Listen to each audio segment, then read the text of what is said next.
chose qu'on peut retenir de tout ce que Dieu fait, de tout ce que Dieu est et de tout ce que Dieu a pour nous, c'est son amour. C'est ça l'essentiel. C'est là la base. C'est de là que tout le reste vient. Ce qui fait que Dieu nous donne. Ce qui fait que Dieu fasse de nous ce que nous sommes. C'est l'amour de Dieu. C'est le mystère de tous les mystères. L'amour infini, l'amour grand, merveilleux de Dieu. Oh bien-aimé, c'est un privilège, c'est un trésor d'être aimé de Dieu. C'est un privilège, c'est un trésor de croître dans l'amour, connaître l'amour de Dieu et puis croître dans cet amour. Voilà pourquoi Paul parlant, il insiste sur ces faits. Il dit que nous puissions croître dans la connaissance de l'amour de Dieu. Découvrir l'amour que Dieu a pour nous. Bien aimé, cela est très très capital. Parce que c'est cela qui désignera, ou bien aimé, combien nous pouvons tenir devant les épreuves. C'est là qui décidera si nous pouvons, bien aimé, tenir devant tout vent qui peut souffler dans nos vies. Car notre Seigneur, notre Dieu, bien aimé, il est un appui et une colonne forte. Il est une tour forte pour ceux qui trouvent en lui leur appui. Nous sommes très bénis par le merveilleux message qu'a apporté nos frères Gauthier et le frère Théo par le sommeil spirituel et la justice de Dieu. C'est justice que le sommeil spirituel entre dans la vie de beaucoup de chrétiens. Bien de la même allure, il nous convient de revenir à la pensée sur la justice. Alors, sans plus tarder, nous allons essayer de voir quelque chose que le Seigneur nous réserve pour ce soir concernant la justice de Dieu. Comment nous, en tant qu'humains, nous pouvons vivre selon la justice de Dieu. Bien aimé, déjà, dans la justice de Dieu n'est pas quelque chose d'humain. La justice de Dieu n'est pas ce que toi tu appelles juste. Ce qui est juste à mes yeux n'est pas ce qui est juste aux yeux de Dieu. Voilà pourquoi, bien aimé dans le Seigneur, nous devons toujours avoir l'humilité que ce qui est juste à mes yeux n'est pas juste aux yeux de Dieu. Dieu a toujours raison. Dieu n'a jamais tort. Dieu, bien aimé, ce qu'il veut, c'est ça la justice. La justice n'est pas ce que nous définissons. La justice, c'est ce que Dieu trouve droit, c'est ce que Dieu aime, c'est ce que Dieu veut. C'est cela qui est juste. C'est ce qu'on vient.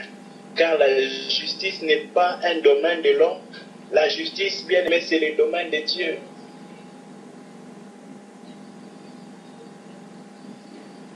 La justice dépend de Dieu et la justice, c'est le Dieu.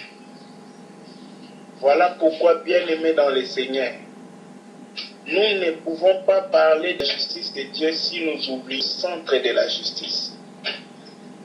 La justice de Dieu a pour source Dieu lui-même. Il n'y a pas de justice sans Dieu. Voilà pourquoi la parole dit qu'il n'y a pas de juste, même pas un seul.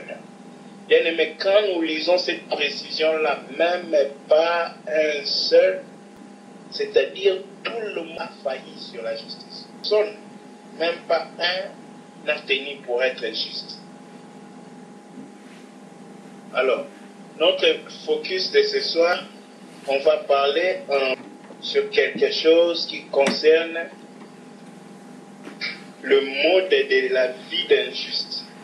Comment est-ce qu'un juste vit? Qu'est-ce qui décide la vie d'un juste? Qu'est-ce qui sépare celui qui pratique la justice de tous les restes? Bien aimé, c'est une et une. Voilà pourquoi nous allons tourner nos Bibles dans Habakkuk.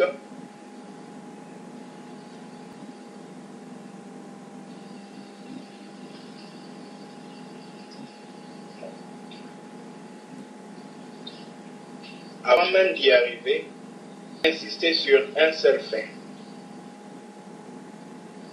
Bien-aimé, c'est que la justice, d'abord, elle n'est pas quelque chose que l'homme fait. L'homme ne peut jamais devenir juste. L'homme ne peut pas faire ce qui est juste. Ce qui est juste, c'est ce que Dieu fait. C'est ce qu'il faut retenir d'emblée. Ce qui est juste n'a rien à voir avec l'homme, a tout à voir avec Dieu. La justice, on ne peut que bien aimer en bénéficier. Quel exemple je peux donner? Bien aimé, l'homme ne naît pas à la justice. L'homme ne développe pas la justice. Mais l'homme reçoit la justice. L'homme hérite. Ah, merci. C'est ça le mot bien. Hérite de la justice. Que ce soit la justice bien aimée selon les œuvres de la foi. Que ce soit la justice de la foi. Les deux justices, l'homme ne fait que les hériter. Parce que j'espère que tous nous sommes sans bien-aimés. Qu'il y a une justice qu'on hérite par la foi. Parce que Jésus a tout accompli. Si nous croyons seulement, avant même d'agir, nous sommes déjà justes. Cela est une de la justice. Mais notre justice devient parfaite lorsque nous faisons de la justice. Les œuvres de la foi en la justice. La justice, c'est Christ et Jésus-Christ. Bien-aimés, et les œuvres de la justice attestent que nous sommes réellement dans la foi envers la justice. Croyons en la justice. Car la justice, ce n'est pas un homme, ce n'est pas ce qu'un homme fait, c'est ce que Dieu a accompli sur la croix. Là, nous essayons de voir quelque chose concernant la justice qui est l'œuvre de Dieu sur la que l'homme doit croire et obtenir. La Bible déclare justice de quiconque qui croit. Là, on ne mentionne quelqu'un. Croire seulement que celui-ci est le Fils de Dieu. Celui-ci est un innocent, il est mort pour nous. Le voleur était justifié cette nuit. Faire une seule action, il était au paradis avec Jésus. Pas poser une seule action, une seule œuvre, mais il était justifié par la foi seulement. Bien aimé dans le Seigneur, si c'était le cas pour lui, c'est parce que cette même nuit-là, il n'avait plus quelque chose à faire parce qu'il avait l'âme.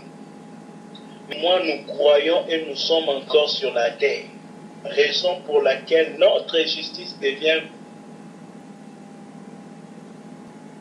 bien-aimé, agissons par la foi. Voilà pourquoi Jacques va prendre la foi d'Abraham. Pendant que Paul exprime qu'il est cru. Et cela lui fit imputer en justice. Cela lui fit compter comme justice. Jacques vient expliquer qu'Abraham avait cru, c'est vrai.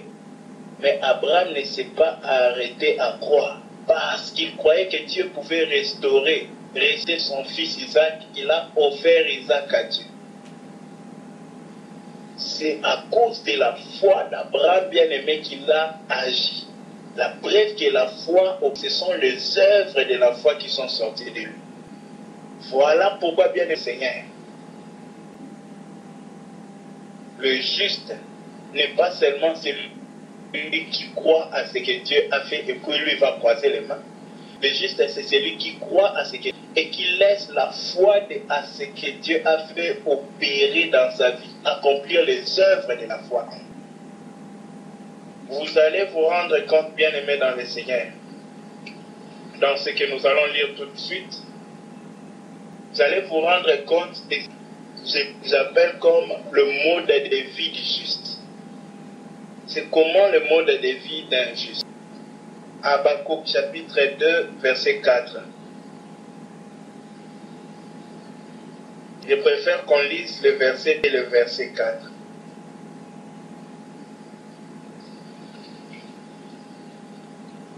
Ici, bien-aimé, l'Éternel parlait à son serviteur sur un récit.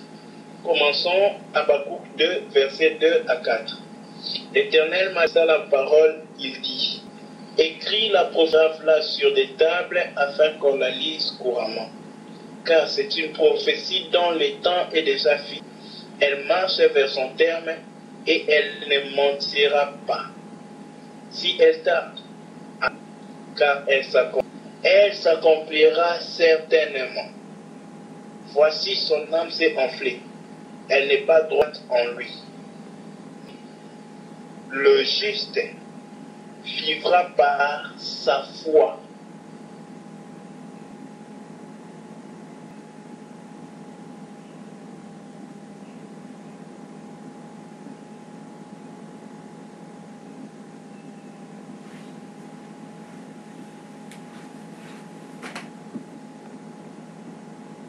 En train de dire que ce qui est le mode de vie, d'un juste, c'est-à-dire de vivre, de penser, sa manière de parler, sa manière bien aimée d'agir est une seule. C'est ici dans Habakkuk qu'on est là. On dit,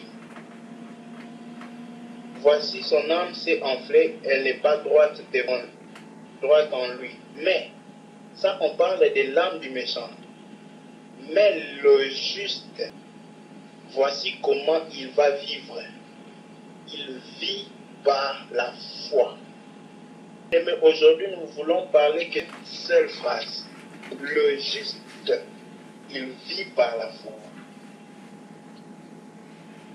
Comment est-ce que le juste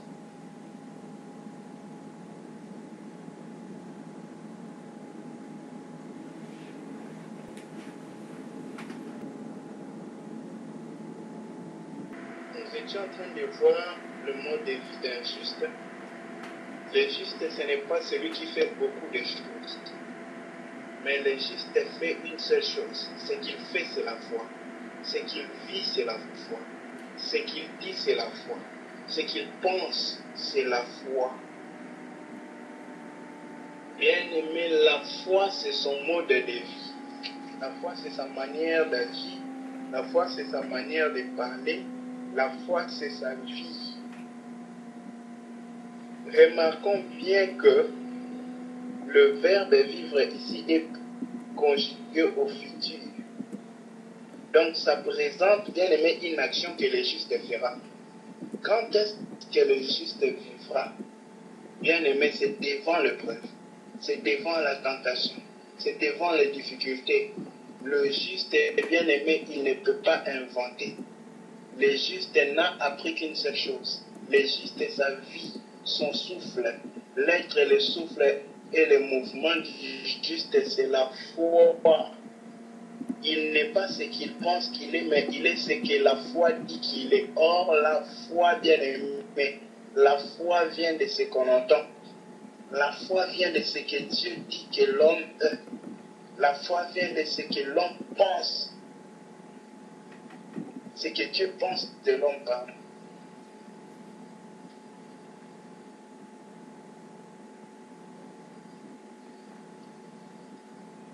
Même bien aimé dans l'adversité, même dans l'épreuve, dans la tentation, le juste lui continuera de vivre par sa foi.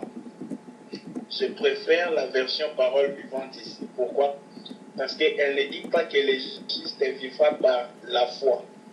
Car la foi, quand on parle de la foi, nous savons de la foi de qui on parle. C'est de la foi de Jésus-Christ.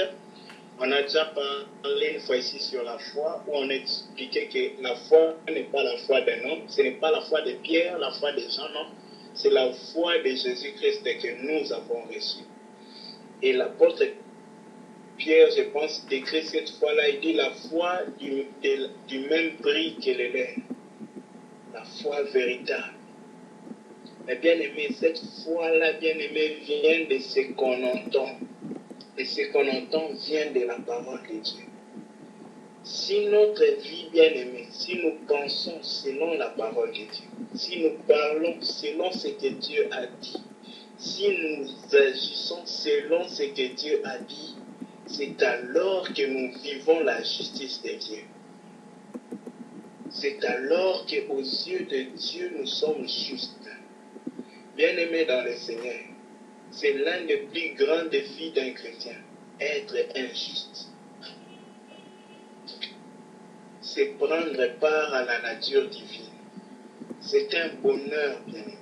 C'est comme si on t'invitait pas à dîner à la table du roi, mais à rester avec le roi sur sa table pour toujours.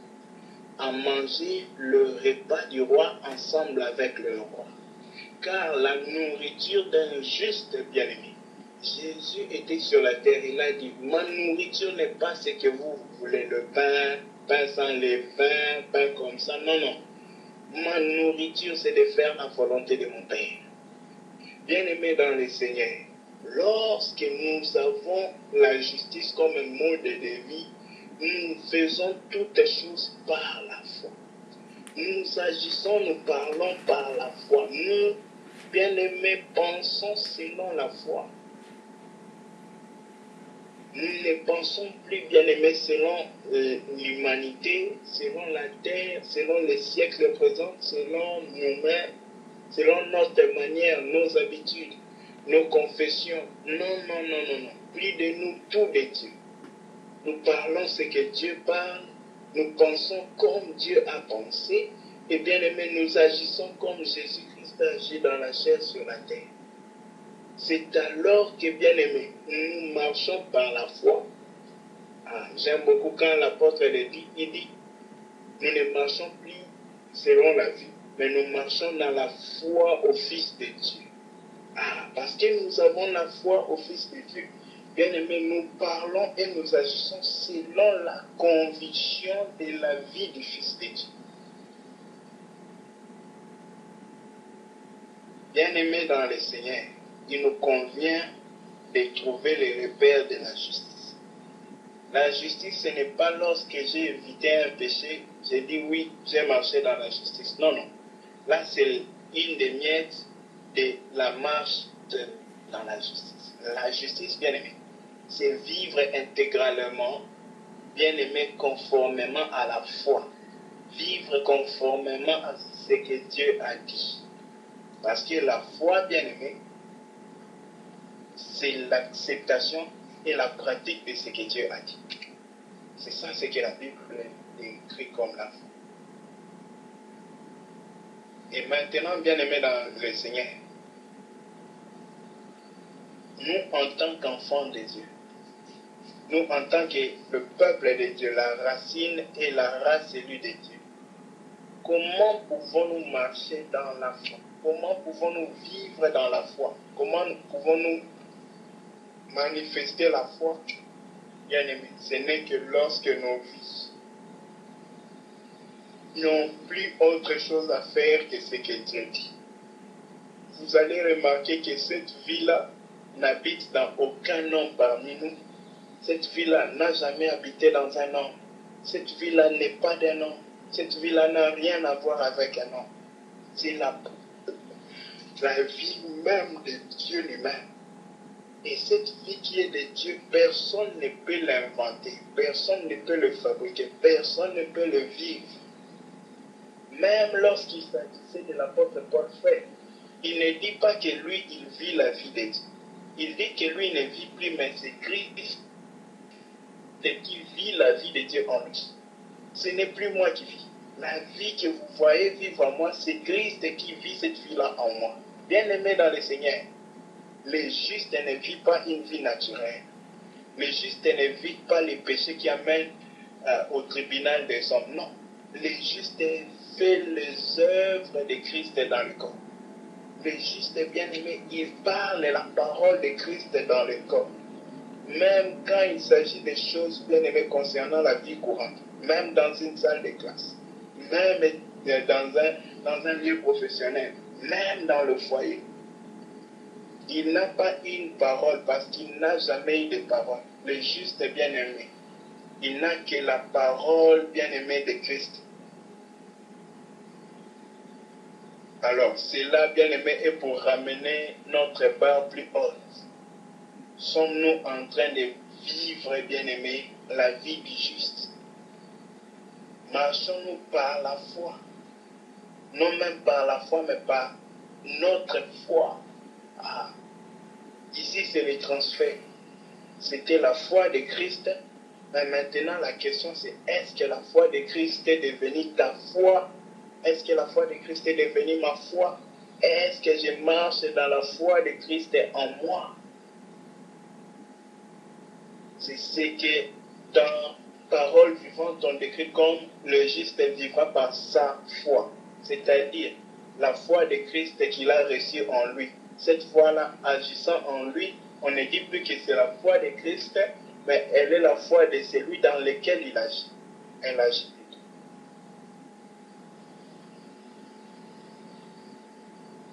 Bien aimé dans le Seigneur. Vivons-nous par la foi? Les caractéristiques d'un juste ici, bien aimé. Habakkuk ne donne pas beaucoup de caractéristiques. Il dit une seule chose. Le juste, lui, il vit par la foi. Est-ce que moi je suis juste? Je ne demande pas si je ne demande pas si j'ai dit quelque chose mal ou en colère ou quoi. Mais est-ce que je vis par la foi? Vivre par la foi, c'est cette conformité-là à tout ce que Dieu dit, au cœur de Dieu même. Parce que ce que Dieu dit, ça jaillit du cœur de Dieu. Bien-aimé, quand un homme est juste, il va penser selon la foi. Et pour cela, il nous faut une chose.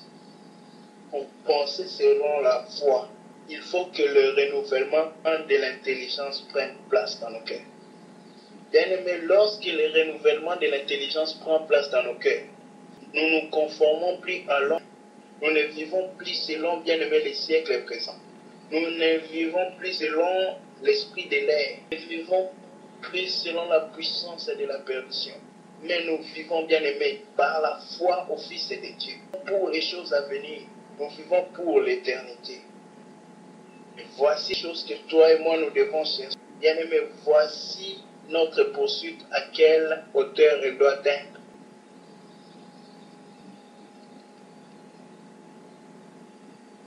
Le juste bien-aimé a l'intelligence renouvelée. C'est à cause de cette intelligence-là que quand un juste pense, ses pensées sont tournées vers son Créateur. Oh bien-aimé, c'est une pensée profonde qu'énonce le roi Salomon dans l'Ecclésiaste. Il dit, jeune homme, réjouis-toi dans ta jeunesse. Réjouis ton cœur, donne à ton cœur tout ce qu'il désire. Fais la joie de ton cœur, rends ton cœur heureux pour voir ce que ton cœur cherche. Mais souviens-toi de ton Créateur dans le jour. Pense à ton Créateur. Bien-aimé dans le Seigneur, il nous convient de nous préoccuper de cela. C'est souvenir du Créateur. Penser au Créateur. Le juste bien-aimé, sa pensée est continuellement inclinée vers Dieu. Sa pensée est souvent tournée vers Dieu. Je me souviens de une des versions anglaises qu'on lit en Inde, à l'église. Je pense que c'est Brother qui l'avait lu. Elle indiquait Dieu, l'œil de l'Éternel parcourt la terre. L'œil de l'Éternel parcourt la terre et cherche l'homme dont le cœur est continuellement tourné vers Dieu. Ô bien-aimé dans le Seigneur, les Juifs allaient prier tout le temps, regardant la direction.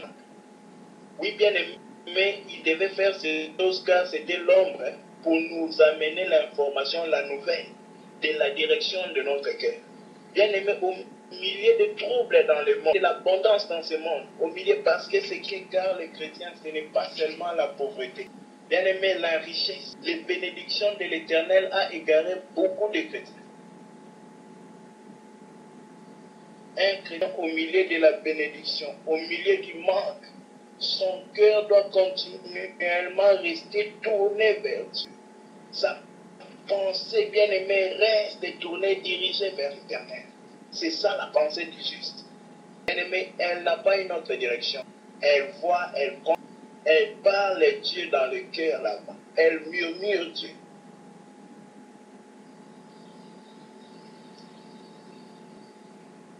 Lorsque pensée sera, bien-aimé, continuellement tournée vers Dieu, quand on va parler, que ce soit des hommes, on va parler selon le langage que Dieu parle lorsque lui parle. Or, nous connaissons le langage de Dieu lorsqu'il parle aux hommes. Lorsque Dieu parle aux hommes, il n'a qu'un seul langage, c'est la compassion. Mais lorsque Dieu parlera aux hommes, il n'aura qu'un seul langage, le jugement. Dans le présent, Dieu parle aux hommes, bien-aimés, le langage, la compassion, la repentance, revenir à l'Éternel, la compassion, la danse. Mais le jour où Dieu parlera alors, il n'est pas plus comme un agneau. Il est comme un agneau une fois et c'est tout. Il reviendra comme un lion pour le jugement. Voilà pourquoi, bien-aimés, souvenons-nous de notre Créateur pendant que nous sommes sur la terre.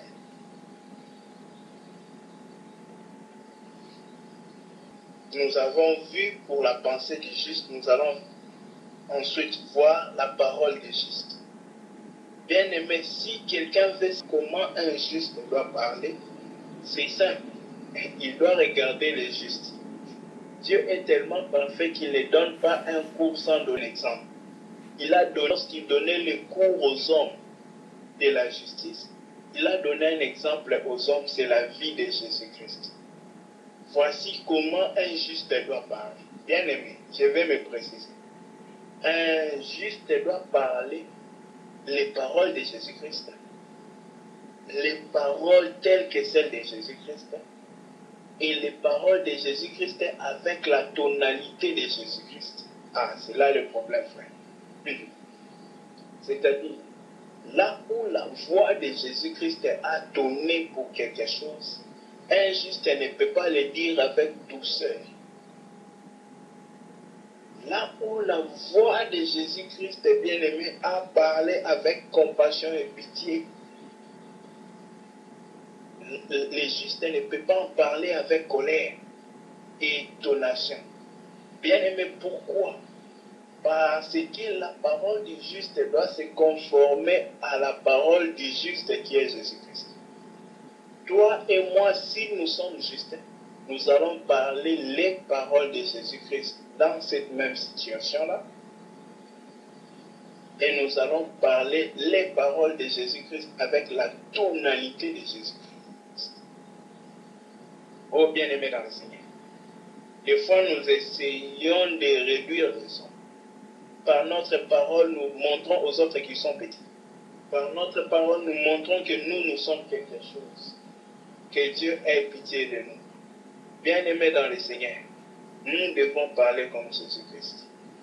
Nous devons parler comme le Seigneur. Nous devons parler avec la même tonalité. Il s'avère aujourd'hui que même dans les églises, des hommes sont en train de marchander les chrétiens.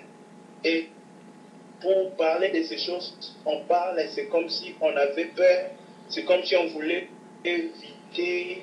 Bien aimé, si nous ne parlons pas comme Jésus qui a même fouetté pour chasser les pigeons dans l'église de Dieu, nous n'avons pas la même justice que Jésus-Christ.